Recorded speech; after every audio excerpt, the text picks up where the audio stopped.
Bom, gente, boa noite.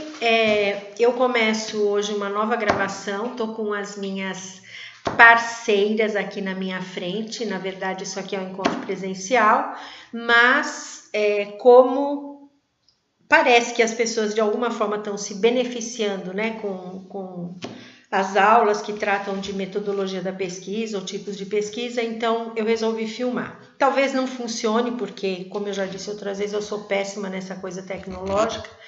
Então eu vou ligar aqui atrás de mim, como vocês estão vendo, tem um televisor que vai passar uns slides, mas honestamente não é meu objetivo que vocês vejam, porque eu não sei se vai funcionar legal. Então é uma gravação, vamos dizer assim, meio caseira, né? Mas, pelo menos, eu espero que o som esteja suficientemente bom e o conteúdo também vá, de alguma forma, ajudar vocês. Bom, então, hoje nós vamos começar a falar sobre 3 tipos de pesquisa que são diferentes nos seus fundamentos, mas que são muito semelhantes, e as pessoas se confundem muito com os 3 tipos de pesquisa. Particularmente são os tipos de pesquisa que eu mais gosto depois da pesquisa teórica, porque o que eu estou tentando fazer é vender o peixe de que fazer pesquisa teórica é muito legal, é muito bom. Então, a pesquisa de revisão de literatura é maravilhosa. As pessoas não precisam entrar no campo, mas vão construir um conhecimento a partir do conhecimento existente. Então, é sempre muito bom. Eu acho que a pesquisa de revisão de literatura, ela é boa para um trabalho de monografia, se a pessoa quiser fazer o mestrado posteriormente, né? Então, vamos supor, você, Angélica, quer fazer um mestrado na área de altas habilidades e superdotação, mas o seu conhecimento na área é muito pequeno, então você faz uma monografia que é sobre a revisão de literatura no período X, relacionado à política brasileira ou ao núcleo de atendimento à família, ao estudante com altas habilidades e superdotação. Isso vai te dar uma base maravilhosa para depois construir o projeto, entendeu? Sei lá, você, Jéssica, tem interesse na área de tecnologia aplicada ao atendimento educacional especializado, vamos supor. Então, você quer saber que tipo de tecnologia que existe, assistiva. Aí você vai fazer uma revisão de literatura. Quando a gente fala da revisão de literatura, ela sempre tem que estar associada à política, né? Porque nós agora estamos trabalhando com o universo da educação inclusiva. Então, claro que é interessante que sempre esteja vinculada à política e ao período político em que aquele tema foi mais enfocado, tá? Eu acho que dá para ligar um pouquinho. Será que vocês vão morrer de frio se eu ligar um pouquinho o ar?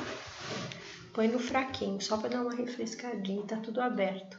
Bem, como eu disse, é caseiro, né? Não tem nem edição. Então, vamos lá.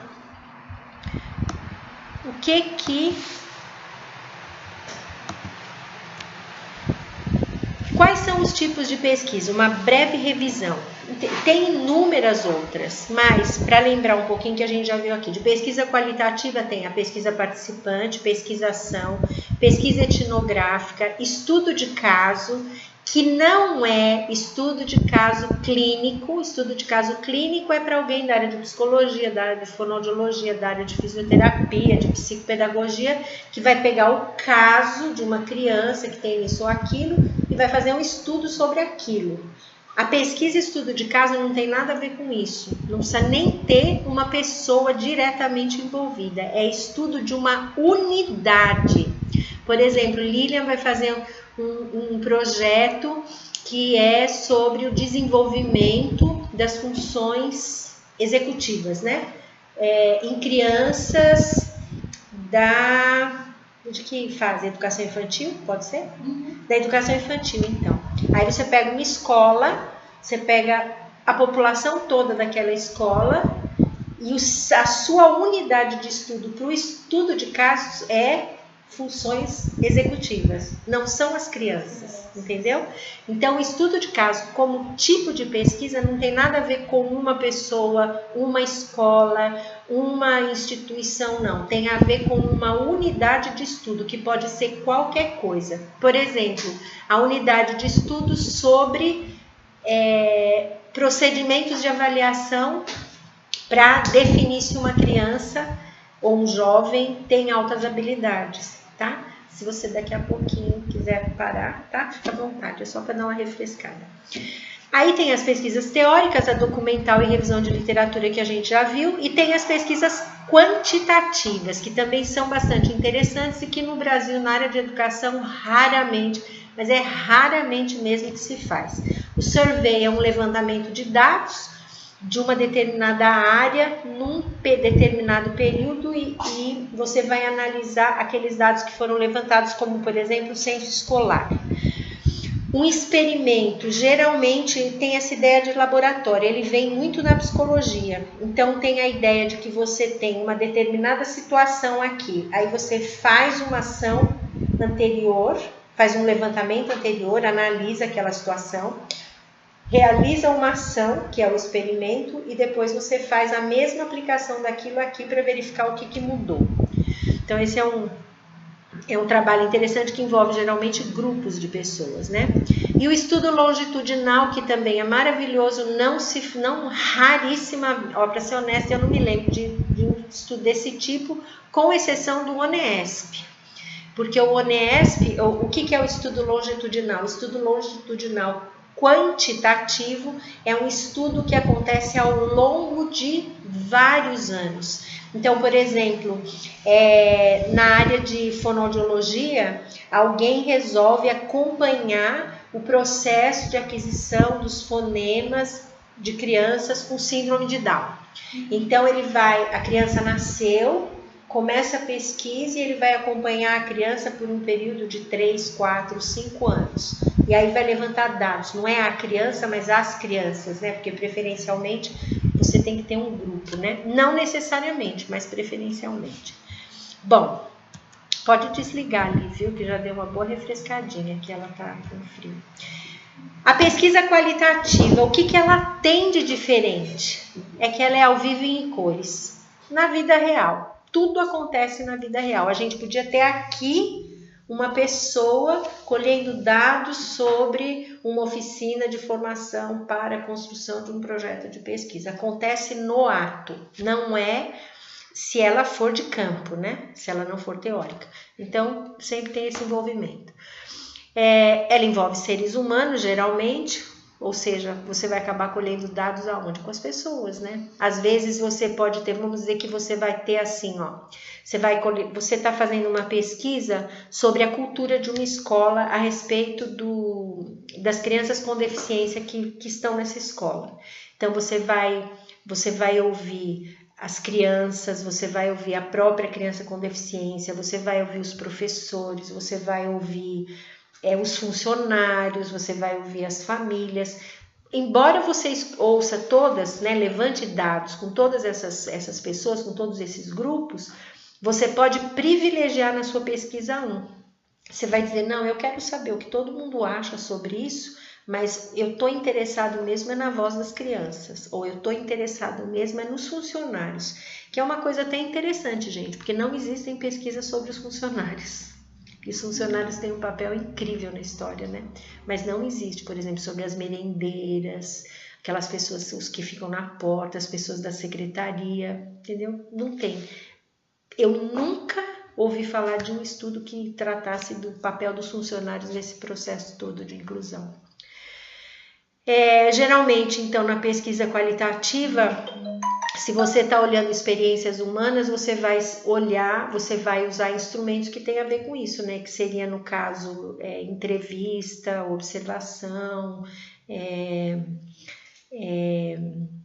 questionário também, que você pode aplicar num grupo, você pode aplicar coisas diferentes em grupos diferentes.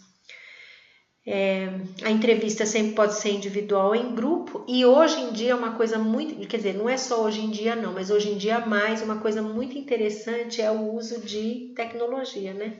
Então a foto, um filme que você faça, eu me lembro que uma vez eu fui para uma banca, foi na Universidade Federal de Pernambuco, e o colega, ele fez um estudo sobre a educação de surdo e a relação entre o professor e os estudantes com os estudantes. Aí na tese dele, ele tinha fotos na sequência do vídeo que mostravam as interações e também as interações linguísticas. Mas aí, hoje em dia, você tem, ou você coloca um CD no seu livro de dissertação, ou você coloca um pendrive, enfim, tem uns recursos, né, que as pessoas podem utilizar. É muito bom.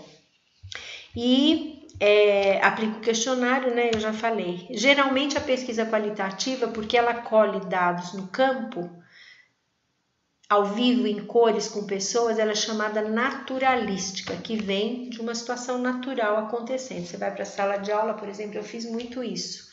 Eu ia para a sala de aula, a professora me recebia, rapidamente me apresentava para os estudantes, eu ia para o fundo da sala, sentava e ficava assistindo. As crianças vinham, interagiam comigo, tinha situações assim cômicas. Uma vez uma criança, era uma sala enorme, tinha umas 40 e poucas crianças. E tinha uma menininha sentada do meu lado, assim, e ela ficou me encarando, né? Bem séria, assim, ela ficou me encarando. Aí eu virei para ela e falei, oi, tudo bem? Ela falou assim, você não é professora da minha professora.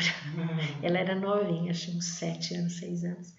Aí eu falei, mas por que você está falando isso? Porque minha professora falou que ela tem uma professora, mas a minha professora não tem uma professora. Acho que na cabeça dela ela não concebia, né, que uma pessoa adulta tivesse. Daí a professora veio, conversou com todo mundo e tal. Ela baixou um pouco a bola, mas ela não estava satisfeita não com a situação.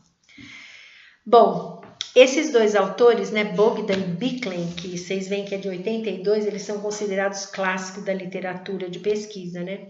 E eles falam esses elementos que são bastante interessantes para a gente pensar a pesquisa qualitativa naturalística, né?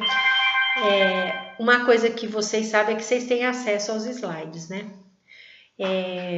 Então, uma delas é o ambiente natural. Então, você vai para o campo, você vai colher dados no campo, ali, na hora. Por exemplo, na sala de aula. O pesquisador, qualquer pessoa que faça pesquisa qualitativa, ele tem um papel fundamental no processo, porque é o pesquisador ou a pesquisadora que faz as escolhas. Os dados geralmente são descritivos, ou seja, por exemplo, na minha tese, eu descrevi... eu fiz um desenho da escola onde eu fui só numa escola. Aí eu fiz um desenho da escola, eu me lembro direitinho que ela tinha dois níveis, tinha a parte de cima e tinha umas escadinhas e a parte de baixo. Então isso, claro, era um problema para crianças em cadeira de roda, né? E aí desenhei toda a estrutura interna da escola também, então tem um mapa, tem as fotos de todos os ambientes, é bem interessante. E a gente vai ver já que a pesquisa qualitativa, ela tem isso, ela é muito legal porque ela te dá margem para contar a história. Quanto mais rico os dados que você apresenta, mais relevante, mais convincente é o seu trabalho, porque um dos pré-requisitos, vamos dizer assim, da ciência, é que você, como pesquisador, você seja capaz de colocar a pessoa que está lendo o seu trabalho no lugar onde você esteve. Vou repetir. Vamos imaginar o seguinte. Vocês estão fazendo uma pesquisa, todo mundo conhece o CIASP, né? Então estão fazendo uma pesquisa no CIASP, que é uma instituição aqui da cidade de Indaiatuba, Centro de Inclusão e Assistência a Pessoas com Necessidades Especiais. Então, aí a gente está fazendo uma pesquisa no CIASP. Aí o que acontece? Você colhe dados e tal, e vê coisas interessantes acontecendo, identifica conflitos, identifica desenvolvimentos, identifica demandas, enfim. Aí quando você escreve isso, você vai contar essa história, não é? Então você vai descrever o lugar, porque não dá para você, numa pesquisa qualitativa, falar, por exemplo, de uma situação que envolveu uma estudante ou uma professora sem descrever o contexto em que aquilo aconteceu. Só que a descrição, ela é detalhada, é uma coisa tão interessante. Tem uma palavra que eu não conheci em português e ela existe. Eu aprendi em inglês, mas ela é a mesma em português, chama experiência vicariosa. Vicariosa significa, ela é tão detalhada que quando você lê, você consegue imaginar a situação. É como quando a gente está lendo um romance, não é? Você está lendo um romance, ele é cheio de detalhes, a pessoa te põe naquela situação, tanto é que a gente lê um livro e chora. Lê um livro e dá risada. Hoje mesmo eu li um texto, nossa, eu amei, de uma holandesa, coincidentemente. Eu já conhecia um outro, não esse, mas que fala sobre o Brasil. Ela começa dizendo que a gente só vê os elementos negativos do Brasil, daí ela começa a falar as coisas maravilhosas que o Brasil tem. Eu fiquei com o olho cheio de lágrimas, porque realmente é emocionante. As coisas que ela fala da gente, que são verdadeiras, né? Como brasileiro a gente sabe que são verdadeiras. Então, o ambiente natural, na hora que você está fazendo a dissertação, a tese, ele vira um texto que explica aquilo que você viu, ouviu e viveu, tá? Então, você tem um papel importantíssimo como instrumento, né, de coleta de dados. O que é delicado também, tem um tema aí que eu vou falar num outro momento, que é a história da neutralidade do pesquisador. Embora você tenha esse papel importantíssimo, você tem que ser neutro. O que significa isso? Você não pode ter nenhum tipo de definição na sua cabeça. Você não pode ter nenhum tipo de julgamento na sua cabeça. Você não pode achar nada. Porque um pesquisador, isso vem lá do positivismo, vem das ciências naturais, das atividades de laboratório com os bichinhos. O pesquisador é desconectado da realidade, porque senão você não cria o que é chamado em pesquisa da verdade, a verdade sobre aquele objeto de estudo, né? Então você tem que se distanciar. É um tema muito legal, difícil, muito legal. Tem muitos autores que dizem que não existe isso, não existe neutralidade em pesquisa. Eu concordo, eu não acho que tenha neutralidade nunca, porque a gente que faz as escolhas de tudo, né? Então não tem neutralidade, como é que vai ter? E as escolhas a gente faz em cima das coisas que a gente vive e acredita, que tem valor ou que não tem valor. Então, o que acontece é como é que você assegura o máximo possível essa neutralidade para que a tese ou o que quer que você tenha criado de conhecimento seja o mais verdadeiro possível, né? Eu gosto de chamar de aproximação da verdade, porque a verdade verdadeira não existe, né? A ciência muda, não tem como, não tem para onde correr. Essa história dos dados serem descritivos é interessante porque, assim, para mim, os dados são descritivos e valiosos nesse sentido, que você descreve a situação com tanto detalhe que você coloca a pessoa lá dentro. Mas a pesquisa em si, ela não é só descritiva, ela tem que ser interpretativa, ela tem que ter um elemento analítico, né? Porque senão não faz sentido. Agora mesmo, hoje, eu terminei um artigo que a Jaque e eu escrevemos, que nós vamos apresentar lá no Congresso de Salamanca, que é sobre a educação especial e o que a gente chama de... não posso falar aqui porque é público, não vou falar agora, mas a gente discute exatamente, um dos elementos que a gente discute é o fato de que os trabalhos na nossa área tendem a ser trabalhos descritivos. Eles não dão o pulo do gato em termos de teóricos, né? E esse é o ponto-chave da discussão toda. Então, na pesquisa qualitativa, isso é bem interessante. O que é mais importante é o modo como o processo acontece na escola, na sala de aula, no pátio, no CIASP, na interação, na associação de estudos, não importa. O que importa é o processo, é mais importante do que o resultado. Então, por quê? Porque quando você cria esse corpo textual cheio de informações, você está criando um universo de conhecimento específico, não é? E aí uma outra discussão que se tem em pesquisa qualitativa isso tudo é ciência, a neutralidade uma a outra é possível generalizar o conhecimento que você criou? Por isso que chama verdade. Por exemplo, o Piaget definiu 4 períodos no desenvolvimento da criança, né? Então como que é o comecinho? Sensório motor, pré-operatório, operatório e formal. Operações concretas. Operações concretas? Mas mais ou menos isso. Eu acho que tem a ver com um pouco esse formal também. Mas de qualquer forma, 4. Vocês concordam que ele fez isso, sabe quando? Acho que foi publicado a primeira vez, se eu não me engano, em 1936, no começo do século passado.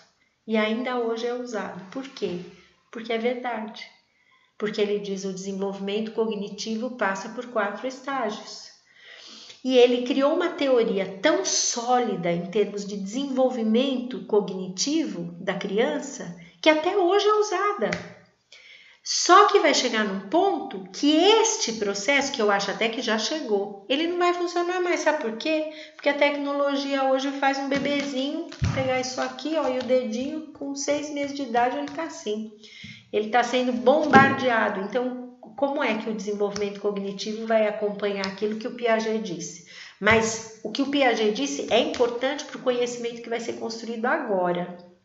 Então, o que o Piaget disse na época que ele disse, durante aquele século, podia ser generalizado?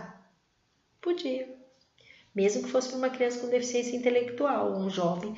Vai demorar mais, mas vai passar por aquelas etapas, não é isso? Hoje, mudou, a teoria avança, outras pessoas fizeram outras pesquisas, descobriram as funções executivas, descobriram a plasticidade do sistema nervoso, descobriram que isso aqui provoca um impacto incrível, por exemplo, na linguagem das crianças, no conhecimento que as crianças adquirem muito antes do que devia. Então, aquele conhecimento não vale mais, ele não é mais generalizável. Aquela verdade científica foi para o espaço. Aí o novo é generalizável? Pode ser que sim. Mas na pesquisa científica, na pesquisa qualitativa, não existe a preocupação de que você construiu um corpo teórico que é generalizável, que vai valer para todas as situações. Não existe isso. Você construiu, está tudo descrito, pode servir para a cidade dela e não servir para a sua cidade. Vai servir para a sala de aula de um professor e não vai servir para o outro. Mas ainda assim ele é considerado conhecimento científico. A pesquisa qualitativa ela é cheia de lero-lero, porque a comunidade científica é muito linha dura. Ela é muito, ainda fortemente marcada por uma concepção que chama-se positivista, que é vinculada às ciências naturais e exatas. Então, a psicologia ela é fortemente marcada, né? Os estudos em laboratórios. Então, até hoje, né, os instrumentos de avaliação, eles são muito, muito fortes, né? Mas na pesquisa qualitativa, assim, na educação, em ciências humanas e outras áreas, você sai desse nível e passa para o universo humano, que é complexo naturalmente. Estou indo muito rápido? Não? Isso é uma revisão, na verdade, né? A gente já... Bom, na pesquisa qualitativa, olha eu aqui, ó. De marrom, aqui, ó. Isso aí era um grupo de professores. Não me lembro onde que era, não. Enfim. Na pesquisa qualitativa, então, é uma coisa importantíssima, é você capturar o sentido que as pessoas, os participantes, eles dão àquela situação que você está investigando e a própria vida deles naquele contexto. Então, ela tem muito do humano, né? E é por isso que é delicada essa história da neutralidade do pesquisador. E, então, o que a gente faz? O que valoriza uma pesquisa? É você ouvir as pessoas, as suas perspectivas e não distorcer, mas apresentar aquilo do jeito que ela é. Então, nesse sentido, você descreve, mas aí você olha para aquilo e analisa com base num referencial teórico. A análise dos dados, ela tende a seguir um processo indutivo. Por quê? Porque é como se fosse um funil. Eu uso muito essa estratégia para coletas de dados. Você tem um monte de dados assim. Aí você vai eliminando e vai afunilando até você chegar naquele dado, que na verdade deveria ser assim, né? Que é relevante para a sua pergunta de pesquisa. Então você faz inúmeras discussões em torno daquilo, mas aí você chega e responde a sua pergunta. Bom, é isso ou não é isso? Então, o resto que sai desse funil é chamado em pesquisa em ciência de evidência. Os dados é tudo que você colhe, o que você ouviu, o questionário, o filme, a foto, o documento da escola, a história da sala de aula, os registros, tudo é dado. Quando você junta tudo isso, que aí é uma outra história que tem a ver, não dá para falar aqui, nem é o caso, tem a ver com análise dos dados, organização, análise, categorização e tal, aí o que sai no finalzinho são as evidências. E são as evidências que são consideradas as verdades, né? E que nos permitem ter conclusões. Eu vou lembrar uma coisa para vocês que eu acho que é muito importante. Eu costumo dizer que isso é uma dica. A gente já conversou aqui. Que é o fato de que as pessoas escrevem artigos sobre as suas pesquisas em andamento, principalmente. E elas chegam no final do artigo e colocam assim, ó. Às vezes nas monografias eu já vi em dissertação, nunca vi em tese, mas eu já vi em dissertação. Aí elas escrevem e no final elas colocam assim, considerações finais. Isso não existe em pesquisa. Pesquisa, você sai de um objeto de estudo que está fundamentado num problema, né, que gera uma pergunta, e você tem um objetivo X. Você faz todo aquele processo e no final você tem conclusão, você não tem considerações finais. Então, escrever considerações finais é errado, não é apropriado. E tem gente que discorda de mim, e eu acho que tudo bem, acho que isso faz parte do processo, mas eu tenho colegas que já disseram, não, eu não acho que é isso. Mas eu sou bastante radical e também conheço pessoas que são. Eu fiz um curso há uns anos atrás, acho que foram 2 dias, na Universidade Federal de São Carlos, quando eu estava fazendo pós-doutorado, lá no programa de educação especial, né, com a professora Eniceia Mendes. E aí houve um curso foi muito legal, sobre a produção de artigos na língua inglesa. Então, era uma colombiana que morava nos Estados Unidos, mas quem trouxe essa pessoa foi um professor da universidade mesmo, de uma universidade lá. E aí, uma das coisas que ela falou é isso. Ela falou que as pessoas usam considerações finais e que não existe isso. Se a sua pesquisa está em andamento, por exemplo, você resolve fazer uma pesquisa e você, daqui 6 meses, quer publicar um artigo. Você tem conclusões preliminares. Então, você tem dados e tem conclusões que são preliminares. Esse artigo que a gente acabou de escrever, ele é um artigo baseado na publicação de 2000 a 2015 da Revista Brasileira de Educação Especial. E o nosso foco era o conceito de deficiência, a identidade de deficiência, porque a gente está usando como referencial teórico os estudos culturais. E aí nós identificamos 270 artigos, só que a gente não analisou tudo.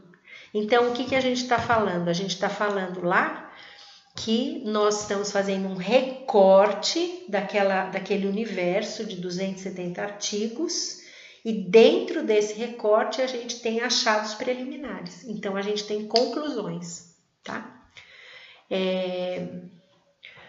Bom, vamos lá. Primeiro nós vamos falar 1 minutinho de pesquisa participante e pesquisação. A pesquisação, a pesquisa etnográfica e a pesquisa participante, os 3 são pesquisas participantes. Só que o nível de participação do pesquisador, da pesquisadora, no processo de construção do conhecimento é que muda. Ficou claro? As 3 pesquisas, elas são pesquisas participantes. O que muda é o que o pesquisador faz lá dentro da pesquisa, tá? Então, a pesquisa participante e a pesquisação, as duas são pesquisas participantes, porque o pesquisador, a pesquisadora tá lá no campo junto com as pessoas com as quais ele está pesquisando, né? Está colhendo dados e tal. A pesquisa participante, ela tem níveis diferentes de participação. Você pode ser um participante totalmente observador e você pode ser um participante totalmente participante. Então, você pode estar, por exemplo, tem uma pessoa aqui, está fazendo uma pesquisa participante. Ela vai interagir com a gente, vai conversar, vai perguntar, papapá, mas ela não interfere em nada. Então, ela é totalmente observadora. E tem uma aqui que não, que ela vai fazer parte e vai interferir o tempo todo, não vai perder nada, vai questionar, então ela é uma participante total, participante. Tem essa variedade. Bom, pode fazer uma comparação? Pode, fala mais alto. Fazer uma comparação. Não é pesquisa, né? Mas só para eu entender, visualizar isso na minha cabeça. Tem um programa de televisão que chama Profissão Repórter. Isso, conheço. Nesse programa, por exemplo, principalmente quando vai relatar alguma questão de saúde pública, de atendimentos em hospitais, enfim, às vezes muito da precariedade, né, que se tem aqui no Brasil, a ideia é os repórteres irem lá e colherem os dados, e mostrar como é que acontece, né? Como é a realidade daquele lugar. Mas o que acontece muitas vezes é que só a presença deles ali já altera o contexto. Então, às vezes eu ouvi muitas discussões do Caco Barcelos, né? Que é o orientador, vamos pensar assim, dos outros repórteres, que eles se envolvem muito, né, com algumas situações. Então, nossa, o que eu faço, né? Olha só, não o que eu faço, mas olha o sofrimento daquela pessoa. Como é que a gente lida com isso? Tá precisando de um leito, alguma coisa assim. Então, ele para e reflete. Mas, se você continuar lá, ele vai conseguir um leito. A sua presença lá, se você for conversar com o diretor do hospital, não sei o quê, ele vai conseguir aquilo que você precisa.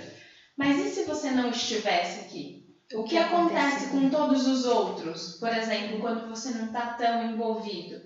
Então, ele faz essa discussão do nível de participação desses repórteres, né? Exatamente. Se é só para observar e até que ponto, porque existe até uma questão humana, né, de interferência e da presença deles ali por si só já mudar o contexto, de até que ponto eles podem alterar esse contexto. Interferir, Fantástico. Eu vi pedaços desse programa. Que dia que é esse programa? De terça agora, né? Terça, que horas? É tarde, né? É tarde. E é em que canal? Na Rede Globo. Eu vou assistir, porque isso que você me contou é bárbaro. Tem tudo a ver com ciência e não tem a ver com ciência. Primeiro, tudo isso que você relatou, que eu espero que todo mundo tenha tido a oportunidade de ouvir, ela estava falando do programa Profissão Repórter, com Caco Barcelos, né? Tem exatamente a ver com a discussão da neutralidade do pesquisador no contexto. Ele pode estar presente, participante, mas dependendo do tipo de metodologia que ele adotou, ele vai ter que tomar determinados cuidados. Se ele vai participar e interferir mais ou menos. Eu já vou explicar em função das outras, da pesquisação e da pesquisa etnográfica. Mas esse questionamento que o Caco Barcelos sugere aos repórteres, né, que eles façam com relação a... Mas se você estivesse aqui, se você não estiver aqui, será que isso mudaria? Será que eles iam arrumar um leito para esse paciente? Tem a ver com o que é chamado em ciência de temas sensíveis e dilema ético. Ciência é muito bonito, né? Eu amo ciência. Eu acho assim... Não, eu amo ciência e amo metodologia da pesquisa, porque tudo tem uma explicação. Então, o que é o dilema ético? Eu tenho isso na minha tese de doutorado, porque eu vivi uma situação muito semelhante, até poderia se dizer a isso que você contou. Mas o que é o dilema ético? O dilema ético é o seguinte, você está na sala de aula, por exemplo, você vê uma professora, eu não gosto de dar esse exemplo, não vou dar esse exemplo. Você vê uma criança agredindo verbalmente, simbolicamente, uma criança com deficiência e a professora não interferiu, você fica numa posição, o que eu faço agora? Eu entro e esclareço, tento mediar a situação, ou eu fico parada e colho dados?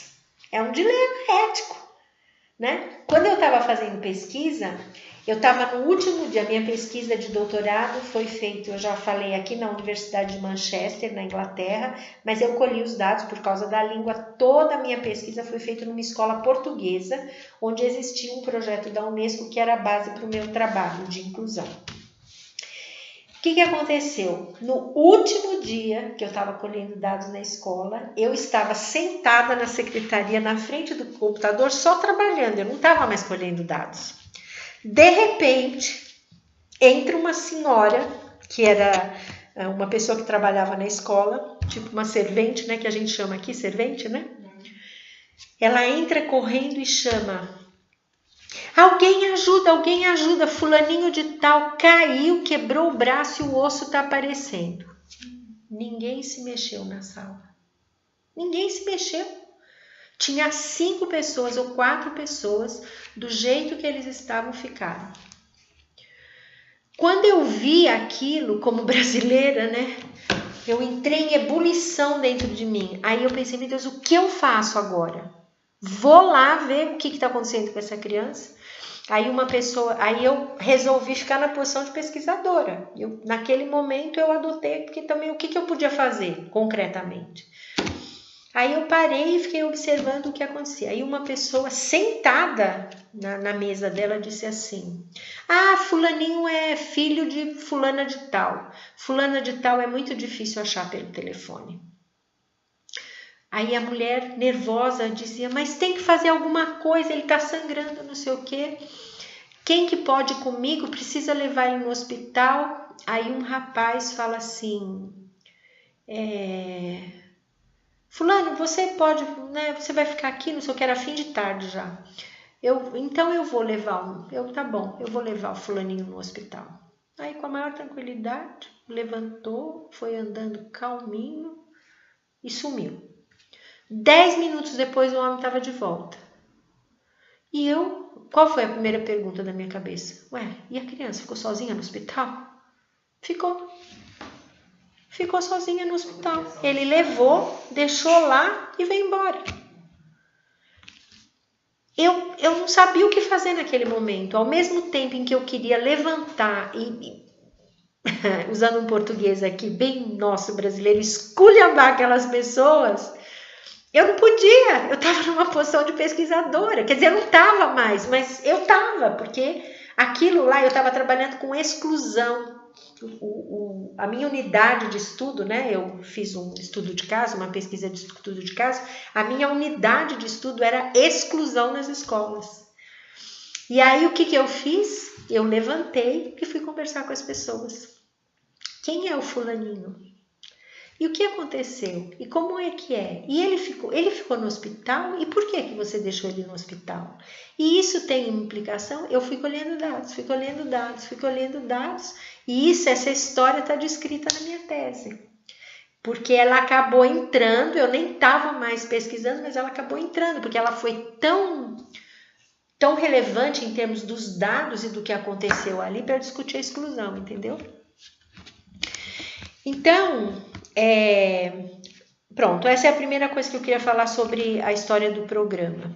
Agora, o mais importante é o seguinte, eles fazem uma pesquisa, não é? Para colher os dados, para apresentar o programa. E geralmente eles trazem os dados de uma forma bastante pungente, de uma forma vicariosa, de forma que as pessoas possam sentir na pele aquela injustiça, aquela coisa horrorosa que está acontecendo. Não é assim? Você fica ligada, né? Porque senão o programa não vai para frente. Só que eles não estão fazendo uma pesquisa científica. Por quê? Porque não tem um método. Não tem um objetivo de construção de conhecimento. tem o objetivo de divulgação de informação. No meio, claro que tem algum conhecimento, mas eles não estão construindo um conhecimento. Mas vamos dizer que você, que ama esse programa e assiste esse programa toda semana, você vai fazer uma análise dos conteúdos deste programa do período, quando foi iniciado, vamos dizer que tenha iniciado em 2012, até o ano passado, 2016, porque geralmente é melhor você fechar, né, antes do ano que você tá, porque no ano que você tá é o ano que tá rolando, né? Ou então você diz assim, vocês estão ouvindo esse barulho? Isso aqui é um relógio que faz barulhinho de passarinho. Mas vamos dizer que você pense assim, eu vou analisar de 2012 a 2016, de quando começou até o ano passado, ou eu vou analisar 100 programas. Tudo bem também. Pode ser um critério que você estabeleça. Aí você vai pegar, você já está fazendo ciência, é outra história.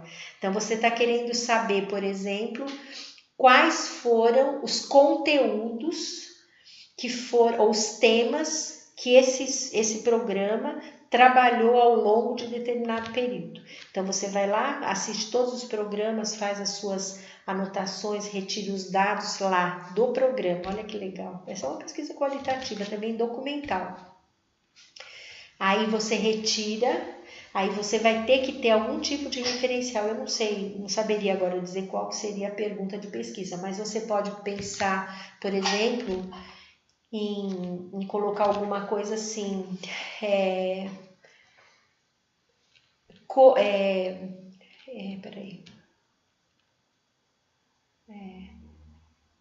quais os temas relacionados a grupos vulneráveis foram abordados neste programa? Ou grupo vulnerável, deficiência e gênero, por exemplo. Aí você vai olhar todos e você vai procurar onde tem gênero, né, questões das mulheres, das meninas e tal, e onde tem deficiência. E aí você vai pegar um referencial teórico, provavelmente de mídia, sociológico, histórico, e vai analisar aquilo e vai construir uma teoria, um conhecimento, não vou falar uma teoria, um conhecimento sobre aquilo sistematizado, utilizando uma metodologia, né? É interessante porque vocês lembram, no primeiro dia que nós nos reunimos aqui, eu perguntei para vocês o que é pesquisa. Aí eu perguntei, você faz pesquisa em quê? Lembra disso? Eu faço pesquisa se eu vou na feira, eu faço pesquisa se eu vou comprar um presente, eu faço pesquisa se eu for comprar um casaco para viajar, eu faço, né? A gente faz pesquisa o tempo todo, mas são pesquisas informativas. Elas são pesquisas que levantam os dados. Essa não, essa já é uma pesquisa que ela é mais aprofundada, porque eles pegam temas que são temas relevantes socialmente, é um tipo de denúncia, né? Aquele programa, ele é um programa denúncia, né? Então, ele tem uma função muito específica. Você poderia utilizar, olha, isso é legal, você poderia fazer um estudo de caso sobre a unidade de estudo denúncia. Quais são as denúncias que foram feitas? Quantas vezes que elas aparecem? Porque deve ter teores diferentes e a denúncia é do mesmo tipo, né? Violação dos direitos, um serviço de saúde que não funciona. Quantas vezes? Quais são as áreas nas quais eles estão mais batendo o martelo, né? É interessante, a mídia, a gente não vê.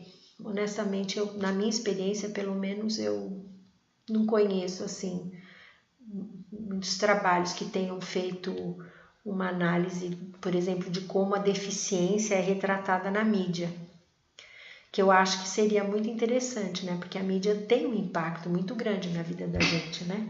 Vocês veem as propagandas, agora a gente está ouvindo falar dessa propaganda da Johnson, que é uma coisa linda, né? Do bebezinho com síndrome de Down, é maravilhosa a propaganda.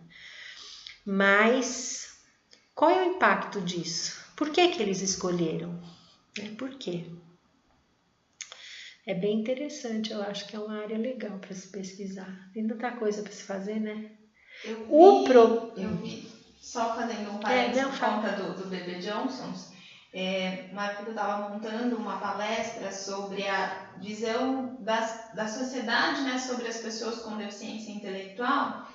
Então eu fiz uma pesquisa e estava lendo sobre filmes, né, que falavam e tal. Então eu encontrei lá o filme Colegas, O Filho Eterno, que eu ainda não assisti, mas desse especificamente, que era um filme que tinha acabado de sair, O Filho Eterno, eu ouvi depoimentos e escritas, né, entrevistas de pessoas, porque é um filme que fala de um nascimento de um menino com síndrome de Down, né? Então, pessoas com síndrome de Down, jovens, adultos, adolescentes, falando de como eles estavam sentindo esse filme. Olha só, né? Então, como é que eles estavam percebendo? Eu lembro do depoimento da Tati Pincastelli, eu nunca sei falar, lembro direito o sobrenome dela, mas dela falando quão mal ela se sentiu quando ela assistiu esse filme. Olha só. Né? Da visão que lá estava sendo retratada. Interessante. Então, poderia ser feita uma pesquisa sobre o impacto de determinados filmes e de determinadas tomadas dentro do filme que tratam de deficiência sobre as próprias pessoas com deficiência. Aí passa o filme, se discute o filme, se levanta os dados com as pessoas sobre os sentimentos, se faz discussões, né? Pega-se partes dos filmes depois, tem estratégias que você cria que são, na verdade, os processos metodológicos, é um método que você cria para levantar os dados. Aí você pega aqueles dados todos e vai analisar com base em alguma teoria referencial. E é interessante, assim, o quanto esse filme, por exemplo, eu vi mães, a mesma coisa do Bebê Johnsons, mães de filhos com síndrome de Down, mães de filhos e filhas aí com deficiência, extremamente emocionados com o filme, né? Eu lembro que ela comentou assim, indo no cinema, assistiu O Filho Eterno, levando a caixinha de lenço e tal. O quanto toca, né? Atinge as pessoas. Mas quando você para e eu olhei o outro lado, eu fui ver o depoimento de uma pessoa com deficiência falando como ela estava se sentindo, é muito dispare, sabe? É como se fosse um outro filme.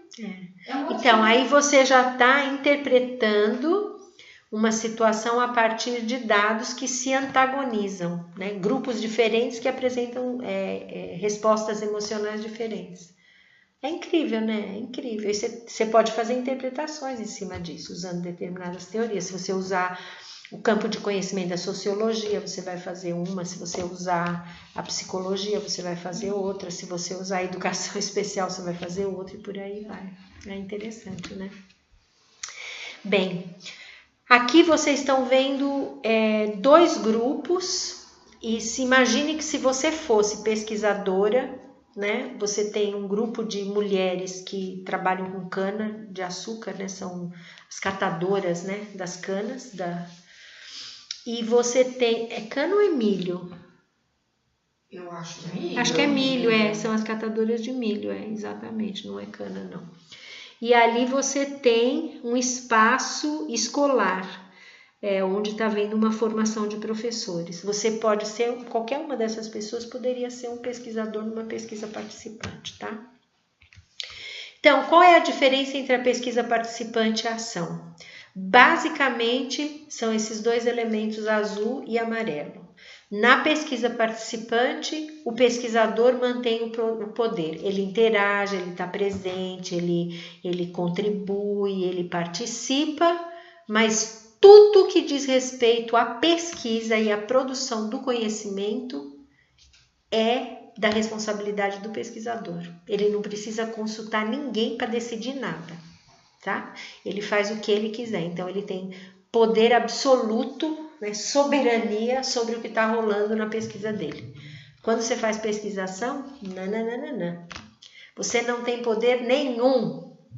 Desde o seu objeto de estudo, você pode vir com uma proposta, mas desde o seu objeto de estudo até o resultado final, como vai ser apresentado, se vai ser apresentado, se vai ser divulgado, a decisão não cabe mais a você, cabe ao grupo com o qual você está realizando a pesquisa. Então, a pesquisação, ela tem o fundamento dela lá nos movimentos sociais. ela tem uma função de empoderamento.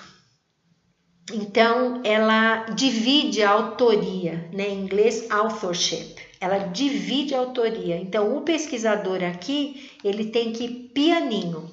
Qual é o desafio para isso aí? Se você é fora do contexto. O desafio é você passar pela etapa que você mencionou no programa. Fala de novo o nome? Profissão repórter. Você disse assim, não, a presença do repórter lá altera o contexto, não é? Uhum. Então, não tem como. A presença do pesquisador no campo de pesquisa altera o contexto, mas altera por um período. Conforme você vai se inserindo como participante, as pessoas vão ganhando confiança e tal, isso tende a se dissolver. E aí você passa, num determinado momento, você passa a fazer parte daquele contexto. Na pesquisação, isso é mais difícil, porque você é um sapo de fora que vai entrar naquele universo para colher dados, mesmo que as pessoas não saibam o que você está fazendo. Como você é um sapo de fora, você não é originalmente daquela comunidade, você não tem os signos, né? Você não tem os trejeitos, você não tem a linguagem, mesmo que você queira. Imagina o seguinte, isso é bem legal. Os nobres, né, no período em que a nobreza tinha uma importância muito grande, né, nos seus países, a realeza, a nobreza. Então, tem até um filme agora, né, Reign, no Netflix, que é muito interessante porque mostra o que é a nobreza, o que é a realeza, né? Então, os nobres, eles são pessoas ricas, eles são proprietários. Então, eles têm não só as propriedades, como eles têm os estoques, né, os animais, como eles também são donos das pessoas que trabalham para eles, quase em condições de escravidão. O nobre não trabalha. Trabalho para a nobreza é coisa de peasant, é coisa de camponês, não é? O nobre não trabalha, o nobre lê, o nobre caça, o nobre senta e tem aquelas coisas incríveis de alimentação que vem da caça, da agricultura deles e tal.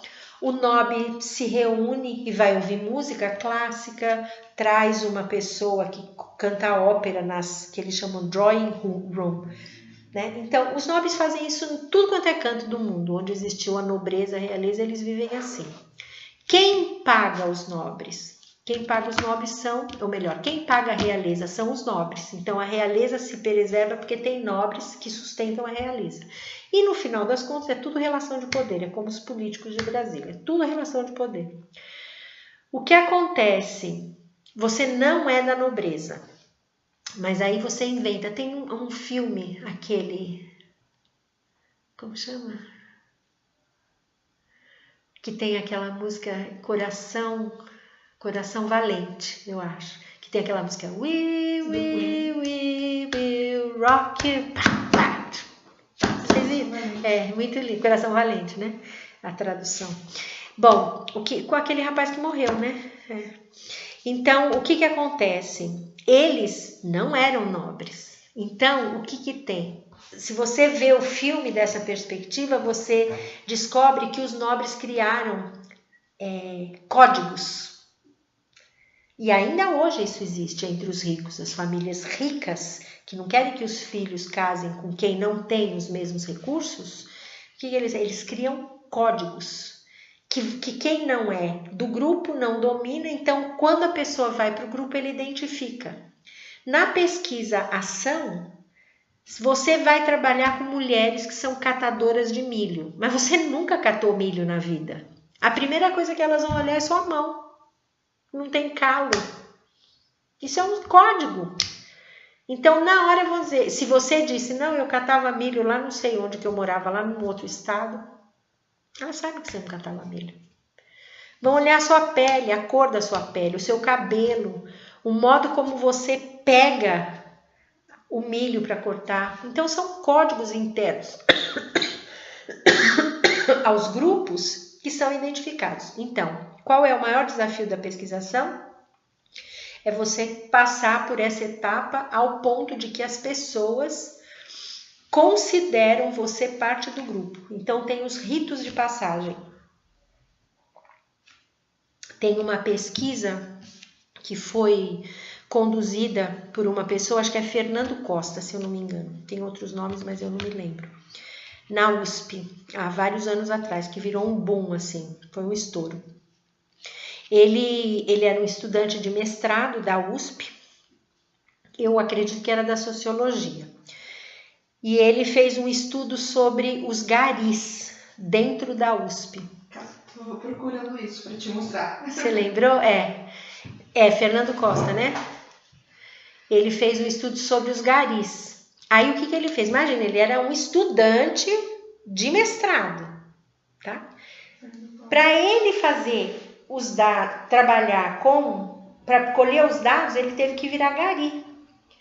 E aí o que aconteceu? O que ele descobre? Que quando ele se vestiu de gari, só que ele era rejeitado pelos garis, porque os garis sabiam que ele não era gari.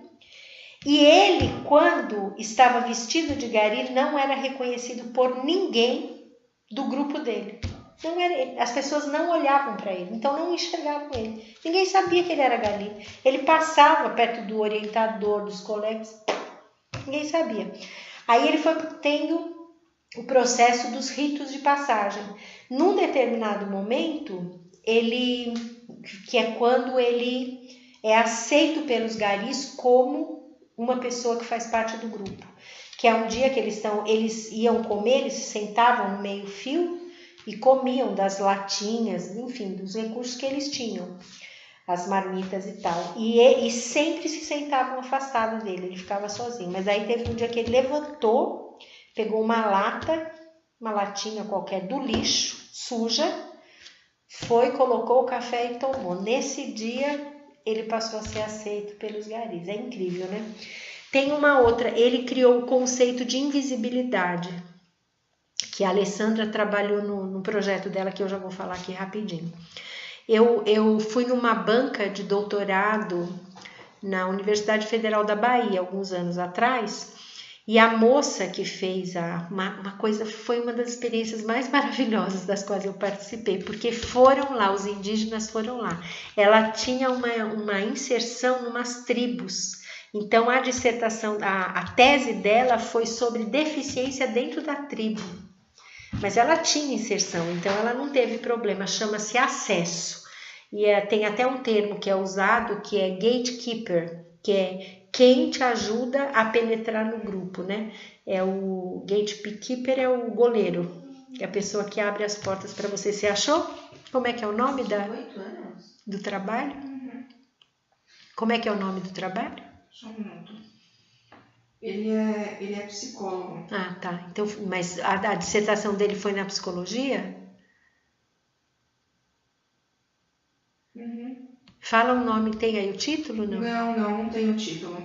Ah, eu não sei, eu não me lembro agora. Mas enfim, é que já faz alguns anos, né? Não sei quando. Já falou aí quando foi? Ele falou que ele percorreu essa pesquisa, não pesquisa, né? Mas que ele, como que tá? Psicólogo, fim de ser gari por 8 anos e conta o que descobriu. Por 8 anos, então veja, foi um trabalho, porque olha o tempo que leva, entendeu? Mas é isso, mas tem um título o trabalho dele, é muito interessante. Bom, então no caso da pesquisação, você não tem sujeitos, você tem as pessoas que participam e você tem que ser uma delas, né? E no outro não, no outro você pode até adotar essa expressão. Eu não uso sujeitos. Sujeitos para mim é um termo absolutamente impróprio para pesquisa qualitativa, principalmente se ela tem um veio de empoderamento. Sujeito é um termo que vem da psicologia com muita força, né? Mas eu não uso, eu uso sempre participantes. Então é isso. Na pesquisa participante, eu vou contar um pouquinho dessa pesquisa para vocês. Nada sobre nós sem nós, que é da Miranda Mendes Soares, que foi minha orientanda. Ela trabalhou com jovens com deficiência, qualquer tipo de deficiência, e a dissertação dela era sobre formar esses jovens para o exercício da autoadvocacia, que é uma linha teórica que foi construída pelas próprias pessoas com deficiência no Canadá, numa organização chamada People First, Pessoas Primeiro, e ela fez uma pesquisa participante. Então, nesse processo, ela trabalhou, nós tivemos um grupo, né, um projeto lá na universidade que chamava ProLíder, e, enfim, o projeto durou 1 ano, ela estava em todos os encontros, eu também, os jovens e tal, mas tudo a respeito da pesquisa foi decidido por nós. E, embora a pesquisa tivesse um elemento de empoderamento, porque ela trabalha com alta advocacia, os jovens eles não tinham nenhum tipo de autoridade para interferir no processo de pesquisa. Se fosse uma pesquisação, já não poderia ser assim, tá? Bom, na pesquisa etnográfica, o que muda? A pesquisa etnográfica ela tem um pé lá na antropologia. A antropologia ela estuda cultura, ela estuda costumes, estuda religião dentro de grupos sociais. Por exemplo, você faz uma pesquisa etnográfica com um grupo de ciganos no Brasil, na Espanha, ou com um grupo de indígenas, onde você vai aprender todo esse modus vivendi que eles têm, né? Mas ela tem a ver com as relações humanas. Então, o foco sempre é isso, é na vida das pessoas e como elas realizam o que quer que seja dentro do seu contexto histórico. Então, por conta do fato de que você está se envolvendo com cultura, você tem que ficar muito tempo lá dentro. Não tem como. A pesquisa dele poderia ser uma pesquisa etnográfica. Eu não sei se eles consideram uma pesquisa etnográfica. Mas você tem que estar muito tempo imerso. O mínimo que se pretende quando se trata de pesquisa etnográfica no campo da educação é 1 ano. Então, por exemplo, uma pesquisa etnográfica interessante é você, sei lá, a Lilian, que não tem nada a ver com o trabalho, como é o seu caso, dentro da escola, ela vai fazer uma pesquisa lá no teu serviço de AE. Então, ela vai ficar 1 ano lá, no serviço junto com você, participando, ouvindo, vendo tua ação, contribuindo, mas ela está mesmo colhendo dados em função de um objeto de estudo específico, né? Na pesquisa etnográfica, você vive dentro das comunidades como se você fizesse parte da comunidade, para você compreender tudo que envolve aquela comunidade. Você só vai enxergar esses elementos culturais que estão geralmente escondidos se você for parte. É como a história de se falar, por exemplo, dos segredos, os segredos familiares. Você só vai saber, você conhece uma família, todo mundo conhece gente assim, uma família que você olha a perfeição, né? Os casais em público, maravilhosamente apaixonados, delicados. Nas famílias onde acontece violência doméstica, abuso sexual, socialmente é perfeito. Quando você entra na família, aí há uma ruptura e você acaba tendo acesso àquele conhecimento. Se você casa com uma pessoa da família, chega uma hora que não tem como. Com pesquisa, imagina, isso não é tão simples. Para você penetrar nesse universo e viver como as pessoas que você estuda vivem, você tem que ter tempo, senão não acontece. Eu me lembro de uma professora que eu conheci na Universidade de Manchester. Ela, acho que era Judy Myers o nome dela, ela fez um estudo muito interessante, eu nunca me esqueci disso, sobre ciganos. Os ciganos na Espanha, eles mudam, eles são nômades, né? Eles vão de um lugar para o outro e as crianças vão junto.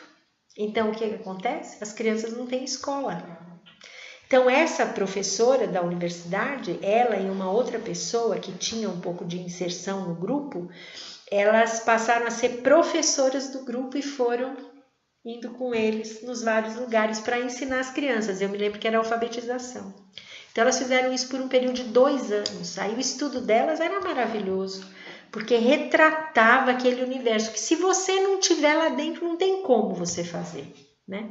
Então, veja, vocês notam que o grande desafio da pesquisa qualitativa é exatamente isso, é você mostrar a realidade, né? Assim, como ela é. Eu soube de um relato de Dá um uma pedacinho pesquisa, pra mim, eu deixa não eu vou saber dizer exatamente qual era o tipo, enfim. Tá. Mas era uma pesquisadora aqui da Unicamp, Ah, que ela estava fazendo uma pesquisa com um grupo indígena. que legal. Né? Aqui por perto tem? Não. Estava em outro estado, né? Fazendo essa pesquisa com um grupo indígena e ela ficou um certo tempo lá até ela ser aceita pelo grupo, né? Precisou passar por todo esse processo, enfim. Então, quando eles já estavam, né, familiarizados com ela, já tinha uma aceitação, uma índia ficou grávida, né? Uma das índias engravidou e o filho dela nasceu com uma deficiência. Olha. E a cultura indígena nasceu com deficiência, Exterminado. extermina. Nossa. Então eles, assim que a criança nasceu, eles foram até a floresta, lá um lugar, não sei, e deixaram a criança lá. Abandonando. E daí veio, por exemplo, eu imagino que seja um conflito ético Eu ia dela, falar, dilema que ela não conseguiu, ela sabendo tudo isso que ia acontecer, ela não conseguiu superar, ela raptou a criança, teve que fugir, ela conseguiu, né, conversar com uma pessoa até para poder fazer a travessia, né, de onde ela estava. Você sabe qual era a deficiência, não? Não vou lembrar, mas era uma coisa motora. Sei lá, não lembro exatamente o que é. Então ela raptou a criança, fugiu, até a pessoa que, né, transportou ela de barco falou do risco que ela estava correndo, né, de fazer isso, até dos próprios indígenas irem atrás dela, enfim. E daí teve todo um processo que ela entrou na justiça, até ela aprovar, enfim, ela conseguiu a guarda da criança, né? Então, nossa, que incrível. Acabou adotando a criança, mas teve... Então, eu não sei se era uma pesquisa etnográfica, né? Mas me remeteu porque ela provavelmente na cultura, ela não, teve, provavelmente né, ser aceita ali, mas chegou um momento que ela não... Uma coisa que ela não conseguiu superar. Provavelmente E a pesquisa dela acabou, né? Sim. Mas eu queria mais dados, é uma história incrível como em termos do universo científico. Tá bem, sabe? Mas eu queria saber qual que é a história. Fantástico. É isso mesmo, com certeza era uma pesquisa etnográfica, porque normalmente com os indígenas é uma pesquisa desse tipo, né? E pela descrição. Então, na pesquisa etnográfica você estuda o comportamento humano. Esse caso culturalmente falando, é o que gera para nós, do mundo que não é um mundo tribal, esse dilema ético, né, esse conflito, como você chamou. Mas é isso, ela estava fazendo um estudo do comportamento, né? Quer dizer, como é que determinadas tribos têm essas respostas, né, de abandono. Embora aconteça também sem ser em tribo, né? A gente sabe disso. A influência do meio natural e o comportamento manifesto e latente das pessoas também dos grupos sociais e dos indivíduos dentro do grupo também é importante. Bom, na pesquisa etnográfica e na pesquisação que tem essa imersão profunda dentro do contexto onde as coisas estão acontecendo, as pessoas, os grupos estão vivendo. Então você tem um problema, o foco é no problema e você procura uma explicação para o problema. Então ela é uma pesquisa que tem uma importância muito grande em termos da construção do conhecimento sobre esses grupos sociais, porque caso contrário a gente não tem a menor noção do que acontece com esses grupos, né? Eles existem e você não sabe. Então se você pode pensar, por exemplo, em tribos africanas, né? Os grupos nômades diferentes que vivem em países diferentes, os esquimós, enfim, tem inúmeros grupos que a gente só vai conhecer se tiver pesquisa científica que trate da experiência dessas pessoas desde uma perspectiva etnográfica, né? A gente já está acabando. Bem, então na pesquisa etnográfica o problema é redescoberto no campo desde a perspectiva do pesquisador, que não significa que seja a única. Outro pesquisador vai lá, faz uma pesquisa semelhante e acha coisas diferentes. Então o problema ele parte aqui, ó, com você, mas quando você vai para o campo ele é redefinido. porque tem tanta coisa nova que você não sabia que ele é redefinido, por isso que é a posteriori. O pesquisador está presente no campo, então ele tem uma experiência direta, como nos outros 2 tipos também de pesquisa, né? A participante e a ação. Fica no campo, pelo menos no caso das escolas, durante 1 ano, então está imerso na realidade escolar para compreender a cultura da escola. Ele tem experiência com outra cultura, então ele traz novos sentidos e interpretações que são atribuídas a essas experiências, né, diversas. Os métodos de coleta são inúmeros, todos que possam enriquecer quando ele vai escrever o texto vicarioso para que as pessoas se projetem naquele contexto. Eu acho que são assim, as melhores pesquisas de campo são essas, elas são as mais enriquecedoras, tanto para a gente quanto em termos de conhecimento. E o relatório de pesquisa tem muitos dados primários, que é o que eu estava dizendo antes, né? Que são as descrições, as histórias, canções, desenhos, frases, enfim, tudo que a comunidade constrói, né? Porque você está imerso na cultura, né? Bom, nós terminamos por aqui. Aí eu tenho algumas perguntas para vocês, que eu acho que serve para todo mundo. Primeiro, qual é a maior barreira que cada pessoa tem para construir um projeto de pesquisa? A pergunta de vocês é diferente, vocês estão vendo qual é. Mas qual é a maior barreira que vocês identificam? A proposta dessas 2 perguntas, que eu vou colocar, né? Se você quer mesmo concorrer a um mestrado ou a um doutorado, como que você pensa as chances de ser aprovada? Por que essas 2 perguntas? Porque essas 2 perguntas fazem você fazer um processo inverso de questionamento da sua própria experiência sobre uma situação muito específica, que é a situação de se tornar um estudante de pós-graduação em nível de estrito sensu, né? De mestrado ou de doutorado. Por que essas perguntas são importantes? Porque é uma forma de você se posicionar com relação a você próprio e a sua experiência, né? Então, colher dados a partir da sua própria experiência. Bom, eu vou parar por aqui, vou ver agora se gravou, se tá tudo ok.